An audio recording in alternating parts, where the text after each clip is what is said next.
follow along.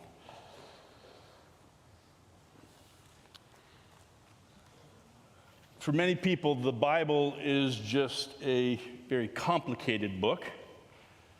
And that might have to do with its age and its style and all those kinds of things. The reality is the Bible is an amazing book. And this is a stunning story. So if you've heard it one too many times and you've forgotten that it's a stunning story, listen closely and see if you can see how well this is written. Hear the word of God. Now that same day, two of them were going to a village called Emmaus, about 7 miles from Jerusalem.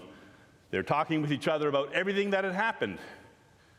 And as they talked and discussed these things with each other, Jesus himself came up and walked along with them, but they were kept from recognizing him. He asked them, "What are you discussing together as you walk along?" They stood still, their faces downcast. One of them, named Cleopas, asked him, "Are you the only one visiting Jerusalem who does not know the things that have happened there in these days?" "What things?" he asked. "About Jesus of Nazareth," they replied. "He was a prophet, powerful in word and deed before God and all the people. The chief priests and our rulers handed him over to be sentenced to death, and they crucified him. But we had hoped that he was the one who's going to redeem Israel. And what is more, it's the third day since all this took place. In addition, some of our women amazed us. They went to the tomb early this morning, but didn't find his body. They came and told us that they had seen a vision of angels who said he was alive. Then some of our companions went to the tomb and found it just as the women had said, but they did not see Jesus." He said to them, "How foolish you are, and how slow to believe all that the prophets have spoken. Did not the Messiah have to suffer these things and then enter his glory?" And beginning with Moses and all the prophets, he explained to them what was said in all the scriptures concerning himself. As they approached the village to which they were going, Jesus continued on as if he were going farther. But they urged him strongly, "Stay with us, for it's nearly evening. The day is almost over." So he went in to stay with them. When he was at the table with them, he took bread, gave thanks, broke it, and began to give it to them. Then their eyes were opened and they recognized him, and he disappeared from their sight. They asked each other, "Were not our hearts burning within us while he talked with us on the road and opened the scriptures to us?" They got up and returned at once to Jerusalem. There they found the 11 and those with them assembled together and saying, "It is true, the Lord has risen and has appeared to Simon." Then the two told what had happened on the way and how Jesus was recognized by them when he broke the bread. This is the word of the Lord.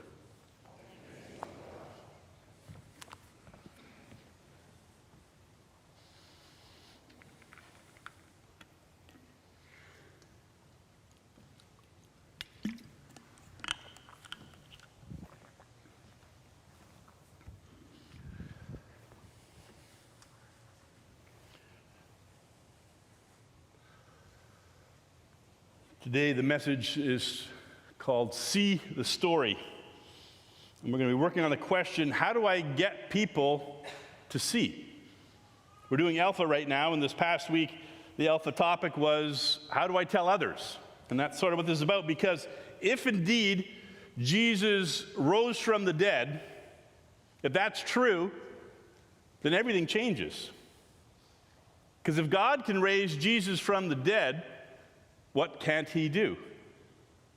At this time of year, we look outside, and maybe you have some bulbs near where you live, and you look out and you see them just peeking through the ground, and you have this sense, because you've seen it before, spring's going to come.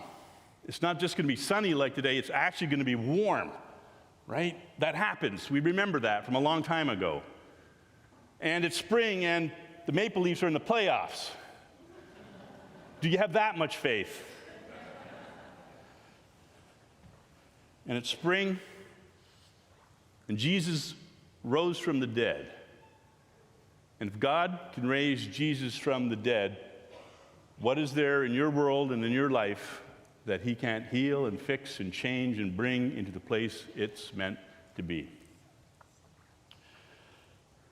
Now, when we want people to get it, to understand, most of us, certainly myself included, think, if only I can answer all their questions. We're doing Alpha right now, and all I'm learning in Alpha is that people have way more questions than I can answer. Or we think, if only I explain it just right. So by the way, preaching on Easter is always one of the most challenging things, because all my colleagues sort of hype this day up and think, today you've got to get it just right, because today you've got to get people to believe this for the first time. And that feels like a lot of pressure. And I've done this long enough to know that one thing is for sure, however good or bad this message is, I won't get it all right. And I won't convince everybody by what I say and what I explain. How do we get people to see? This story is about how God gets people to see. First, the situation. Two of them, two unnamed disciples, were going to a village called Emmaus. They were walking with each other, and they were talking with each other, which is a pretty rudimentary thing. They're on a journey somewhere else. I'm guessing they're going because, well, Jesus died. They thought he was going to change everything, but he's dead. Let's go home. That's probably about it. You see, in the Gospel of John, the disciples, they go fishing. They go, well, we were going to be rabbis with Jesus. We were going to teach the world, but, well, he's dead, so let's go fishing. That's probably what they're doing here, too. And then Jesus came up and walked alongside them. Can you picture this? Two disciples of Jesus. Two people who would recognize Jesus because they were his disciples. They would hang around with him all the time. Right? He wasn't just another bearded guy walking along the road. This was Jesus. Comes up alongside of them, and they have no idea who he is. If you like Shakespeare, so the 3 or 4 of us who like Shakespeare, a Shakespearean comedy loves this trick. Right? If you watch Shakespeare, especially when they interpret it really well for you, reading it's a little harder. Right? They'll often do things where they're wearing masks, right? And if you ever watch these things presented, the mask is like over here, right? So if I were to wear a little mask here today, would you have any idea who I am? Hearing my voice and seeing me standing here dressed in these clothes, right? You'd probably figure it out. There's comedy, if I may say so, in this story. Because the whole journey of people seeing the risen Jesus has some comedy to it. The people writing this story are the disciples of Jesus, the male disciples of Jesus, people like Matthew and Luke, right?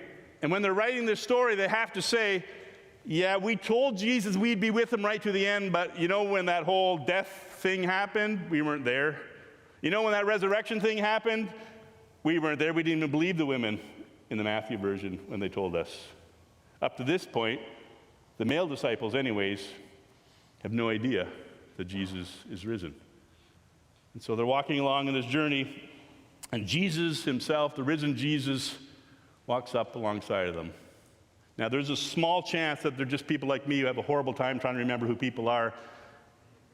But if it was Jesus and he was someone I'd walked with for 3 years, even I would recognize him, right? So there's no chance that this is about anything other than them having this block from God intentionally, writing this story so that this effect happens. They're waiting, they're walking. And then the setup, they were kept from recognizing him. Doesn't say who, I'm going with God. God kept them from recognizing him. And then he asked them, what are you discussing together as you walk along? What are you talking about? Right? Tell me what's going on in your life. And look at the response. Shock and dismay. They stood still. So you're walking along, you're having this conversation, and he asks, what are you talking about? And they're going, seriously? Are you alive? And you don't know what happened in Jerusalem? The guy that we've all as Jews been following and many of us hoping he's going to set us free? And they killed him and you don't know this? It's hard to say this, but they're saying, are you dumb?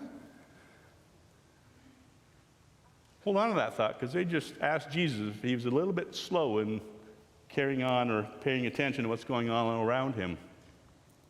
Are you the only one visiting Jerusalem who does not know these things that happened here in these days? And then, classic Jesus, what things? I tried to look up how many questions Jesus asks compared to how many he actually answers. And it gets really confusing because the guy doing the research just loved data and details and so on. So Jesus asks a lot of questions. I'm just going to drop it there, not bury you in data and information. Jesus loves to ask questions. Jesus' favorite way of dealing with a question is to ask a question. And Jesus' favorite way of dealing with all of us is to say, you tell me. Tell me what things you think have been happening. Tell me how you see this story. And this is the amazing thing to me. They have a perfect recitation of the story. They nail the details, right? So everything in here, I shortened it for you. His name is Jesus. He was powerful in word and deed, and the chief priests came. They crucified him. We had hoped that he was going to be the Messiah, but on the third day, when we went to the tomb, we didn't find his body. The women said he was alive, but they did not see Jesus. Is that not pretty much the Apostles' Creed? Is that not exactly what you believe that happened? Right? That's the biblical story. They nailed every single detail of the story, but could not see Jesus. And somehow I'm supposed to convince you. They walked in this world. They saw this going on. They were on this journey. Jesus was standing there with them, and they could not see. There must be something more than having the right information, right? So if you think that educating yourself and knowing the story and having read the story is everything, it's good, it's important. The Bible's an amazing book, but there's always this piece in there where to see it, something else needs to take place. Now it's Jesus' turn for shock and dismay. Look what the words he uses. How foolish you are, and how slow to believe all that the prophets have spoken. And let's pause for a minute on this Easter Sunday to hear Jesus say that to us. Right? I'm guessing that there's more than one person here who's carrying a heavy burden. There's more than one person here who's dealing with stuff in their life where they're going, I don't think that's ever going to get better. I don't think I'm ever going to have peace with that. I don't think I'm ever going to be forgiven for that. I don't think I'm ever going to move forward from that. And Jesus says to you, how foolish you are. How foolish you are. And really what he's saying is, how human of you. How normal of you. Because this takes something more than just having the data and the information in front of you in order to believe it. It takes the power of the Spirit. It takes the power of Jesus. How foolish you are and how slow to believe that if Jesus rose from the dead, if the tomb is indeed empty, then whatever it is that you're facing and dealing with, that too is in the hands and the power of God to heal and change. Do you believe? How foolish we can be along the way. And then Jesus gives what I would consider probably a perfect recitation of the story, but it doesn't tell us. It says, in beginning with Moses and all the prophets, he explained to them what was said in all the scriptures concerning himself. I still remember a sermon from a colleague of mine who's a son-in-law of the very first pastor of this church. If you want to play the game of figuring out who in the world that is, go ahead. And he said on this passage, oh, I wish I was there. Oh, I wish that I had this explanation of where Jesus saw himself in all the Old Testament and all the known scriptures of that time. Which begs the question, why don't we have that? And I think I have an answer. I think it goes like this. The very nature of the Bible is to tell you stories like the one I'm telling you now about the Emmaus Road that are puzzling and humorous and strange to make you wonder and keep you going to the very end. And if Jesus would have laid out, and these are all the passages where I was spoken of in the Old Testament, we say, oh, good, we got all the answers. That's Euro-Canadian kind of thinking. The Bible is written by Hebrew folk who wrote stories with fun things in them like chiasms and parallels and all kinds of strange puzzles that make you sit in them and go, why don't you just tell me the answer? I don't know about you, I've often wondered that from God. Why don't you just put all the right answers in the book in a list so I know exactly what all the right answers are? Is it infant baptism or believer's baptism? It doesn't actually answer that question simply, does it? It's because Jesus and the gospel writers want to say to us, yeah, Jesus is in the entire Old Testament. Go look. Go look. Keep searching. Spend the rest of your life finding Jesus in all these places. Be amazed at this word, because Jesus himself said, I'm under every rock of the Old Testament. I'm in every passage. If you look and you pray and you open your eyes, you're going to see me. It's all concerning himself. And then always hospitality. There's always hospitality in the Bible. They urged him strongly, stay with us. It's nearly evening. The day is almost over. So he went and stayed with them, because that is what you do in that culture. If someone invites you in, you go in. Ruth Ann and I are going to Newfoundland this summer, and we have heard on good authority of our Newfoundland friends that one of the things you can do in Newfoundland is just pull over on the side of the road and go, hi, and then you get to stay over for the night. They are that hospitable. We're going to hopefully learn something about that kind of thing, and we're going to bring it back here, all right? It's true. I have it on good authority. And that better not be the only thing you take home from this message. And then they invited him into their place. Do this at someone's house sometime. You got to try this at someone's house sometime. You're the guest. They're having a meal, right? They put everything on the table. Then you go to the table and you say, all right, I'm going to pray and I'm going to tell you about this bread. And they're going to go, what in the world are you doing? We asked you to our house. You're not the host. Jesus hosts in their house, because Jesus knows he's the only host there is. Doesn't matter whose meal it is. Doesn't matter whose house it is. It's Jesus' meal, right? And I want to suggest to you that we've been doing communion every week in here with the little bits of bread and the little bits in the cup. Every time you eat, every time you have hospitality with other people, think about communion. Think about the fact that that nourishment is just one more piece of nourishment that God has given you to carry out his kingdom, to live out what he's done by rising from the dead. It's not just the separate meal, the strange meal we do here. This is a symbol that tells you every time you eat, God is feeding you so that you can do what he's called you to do.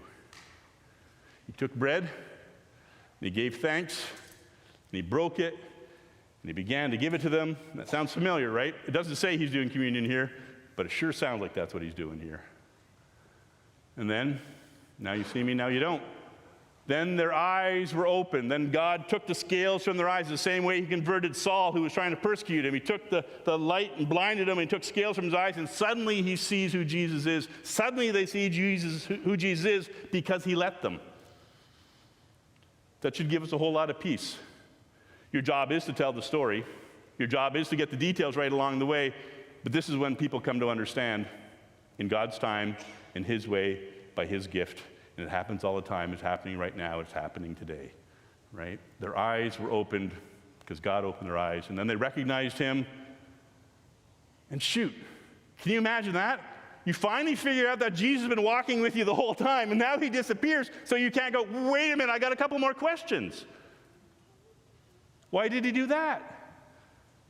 Why didn't Jesus give us more than 40 days after the resurrection? Why didn't he stay around for a few years? Because there were a lot more questions that he could have answered, a lot more things he could have done. There's a lot more healing he could have done.